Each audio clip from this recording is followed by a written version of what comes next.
Meus amigos, muito bom dia. Eu vim falar sobre essa 11ª rodada de Brasileirão, especificamente sobre Flamengo, Palmeiras e um pouco de Fluminense. Eu acho que é o seguinte, sobre o Flamengo, não existe time para pará-lo. Desde 2019, acho que por um certo momento o Palmeiras e por um certo momento o próprio Flamengo tem que se parar. E o Flamengo não quer se parar, né? Obviamente, nenhum time quer perder. Né? Você vê que não teve um time com competência suficiente e também com orçamento suficiente para ter uma equipe à altura do rubro-negro. Né? Você vê que mesmo o Flamengo mantendo essa péssima fase no início da temporada, uma sequência de derrotas muito forte, sofrendo contra o Vitória no Campeonato Brasileiro, já perdendo para o São Paulo e também empatando com o Internacional, o time do Flamengo conseguiu se sobressair e agora é vice-líder, com 6 pontos abaixo, 6 pontos de diferença do Palmeiras e está a 6 pontos de se tornar novamente o pesadelo palmeirense.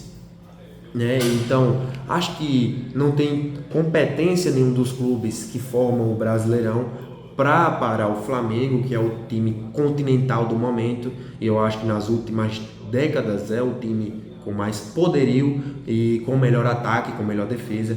É o melhor time da América do Sul, venhamos e convenhamos. O Fluminense também foi uma equipe de início de temporada muito inspirado. Acho que ele e o Palmeiras foram os melhores times a iniciar o 2026.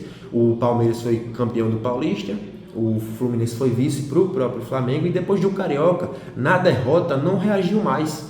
Foi um time que não mostrou aquele jogo paciente, de contra-ataques promissores, e eu suponho que o Tricolor tenha iniciado o seu 2026 com vitórias tão coerentes que na derrota para um título, inclusive para o Flamengo, num Fla-Flu, não soube mais como ganhar. Foi um time que desaprendeu muito rápido a vencer, especialmente no clássico contra o Flamengo. E não é à toa que o Fla vem antes do Flu, né? Porque é uma freguesia do Flamengo sobre o Fluminense, uma freguesia do Flamengo até sobre o Botafogo, até sobre o Vasco. Então é uma soberania muito forte flamenguista em todo o Rio de Janeiro. E não tem graça mais competir o Carioca. Não tem graça mais, não tem disparidade, nunca teve. E agora ainda mais. O Flamengo é tetracampeão da Libertadores, o Flamengo tem 9 vezes a conquista do Campeonato Brasileiro, sempre briga por Copa do Brasil, tanto que 2025 foi o ano que passou batido, né? E apesar disso conquistou 2 títulos importantes, que foi o Brasileiro e a Libertadores. Ficou de fora de um campeonato apenas e ainda assim é um clube que é soberano no Brasil.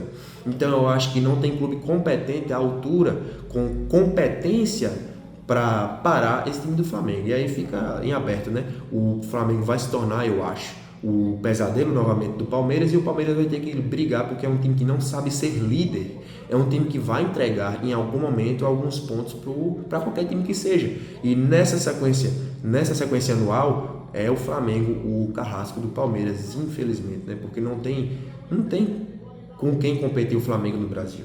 O Flamengo é um time mundial no momento e na sua história, né? Não se tira o poder, a tradição do Flamengo na história do futebol e muito menos na atualidade. É o melhor time do Brasil, é o melhor time da América do Sul e compete frente a frente com os clubes mundiais, tanto que empatou com o PSG no Mundial de Clubes. Empatou e foi para as penalidades, né? Perdão. E aí tivemos Corinthians e Palmeiras. O Palmeiras precisava vencer porque teve uma sequência muito má, uma má sequência, um gosto amargo dos clássicos perdidos para o Timão. No ano passado, de 7 derrotas, tinha vencido apenas uma, ou seja, de 8 jogos, uma vitória e não ganhou nenhuma das outras. O ataque do Corinthians era promissor, era melhor no primeiro tempo, e a missão de defender era do Palmeiras. O Corinthians fecha bem o Palmeiras espera o momento certo e movimenta bem o time. Eu acho que é esse o diferencial do Palmeiras, né? É um time que esculpe a melhor jogada. E apesar do Corinthians jogar de forma mais persistente, é o Palmeiras quem sofre mais faltas. Nos primeiros 30 minutos, o Palmeiras tinha 6 faltas contra 5 do Corinthians. No final ficou igual, né? 12 contra 12.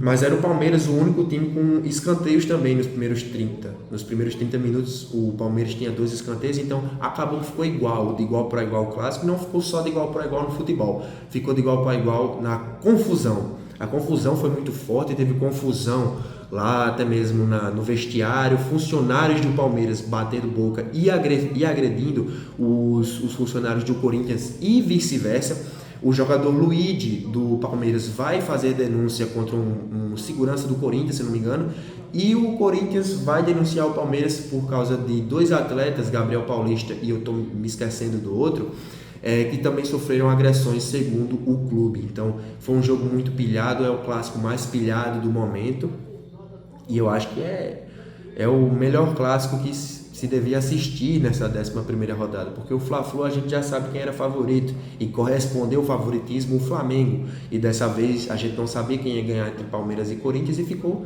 nessa disparidade aí e o clássico acabou empatado. E eu acho que foi um jogo intrigante, não foi um bom futebol, foi um futebol pobre, teve mais briga do que jogo, mas eu acho que foi um clássico bom de se assistir, confusão para todos os lados. E quem observa o jogo do Corinthians na verdade é o Palmeiras quem observa o jogo do Corinthians, mas não deixa de jogar, sabe como enfrentar o Timão, apesar de não ganhar com 2 jogadores a menos. E aos 34 teve expulsão do corintiano André Luiz por gesto obsceno. Eu acho justo. Abel Ferreira está 8 jogos suspensos por causa da mesma penalidade, da mesma indecência, né? O STJD suspendeu o técnico português e agora, por expulsão, André Luiz sai pela mesma penalidade, pela mesma falta de caráter, pela mesma burrice, diga-se de passagem. Agora, sem um jogador importante, o Corinthians tende a sofrer mais, e foi isso que aconteceu. Viu o Palmeiras quase fazer gol, viu sofrendo muito o Corinthians, né? E no final do primeiro tempo o Corinthians ainda tinha mais faltas, né? Eram 11 faltas contra 10, isso mesmo, antes da expulsão de André Luiz. E, cara, o jogo permaneceu assim, foi um empate 0-0 muito doído para o Palmeiras. Eu acho que é mais doído para o Palmeiras do que para o Corinthians, porque precisava vencer para levantar o ânimo, principalmente num clássico que é tão importante, né?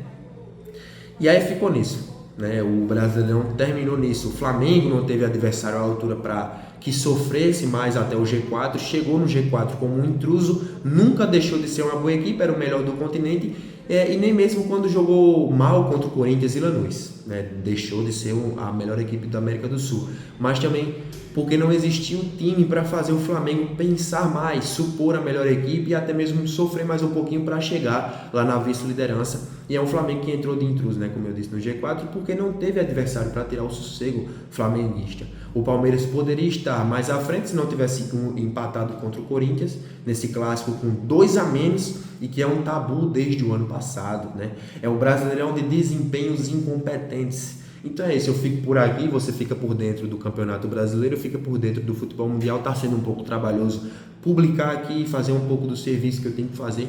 Eu também vou para a faculdade de jornalismo, mas eu vou tentar deixar você bem informado, porque aqui no Amarelo Preto a gente te deixa cheio de notícias e robusto de futebol. E é por você e pelo amor ao esporte que eu estou aqui. Muito obrigado e um abraço a você. Deixa o like, curte, se inscreve no Rafael Sanfilho, acho que é assim, no meu canal do YouTube e no Instagram também. Tamo junto, valeu!